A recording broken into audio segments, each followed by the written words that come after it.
Hello and welcome to Trending Pinoy Celebrity. Vice ganda. Nabiktima ang kanyang nanay Rosario, sa trend na Just Give Me My Money. Ibinahagi ng komedyante ang video nila, kung saan marami sa mga netizen ang natuwa sa naging reaction ng nanay ni Vice ganda sa huli. Siya na lamang ang pumalakpak sa kanyang sarili. Ito ang kabuuan ng kanilang nakaka-good vibes na video. B. Just give me my money. Yeah! Just give me my money. Yeah! Just give me my money.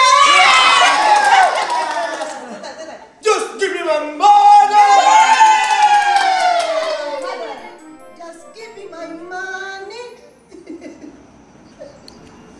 Yeah! Ay, nawala. Ginagawa mo na.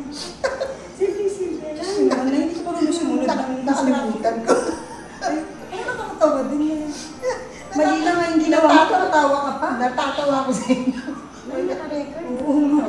Happy ka pa? Sinabi. Oo. Uy, ano ba yun? Kailangan mo umiyak ako. Ay, sus. Bayat. Nakakawalang ganat si mama. Ano naman? Ay, sa nagkamali. Iakyat mo na yung nanay mo to. Iakyat mo na. Oo. Ay, wala pa lang mali. Nakakatawa pa siya. Naiihi na yun. Iakyat hindi na yun. Just give me my money! Yay!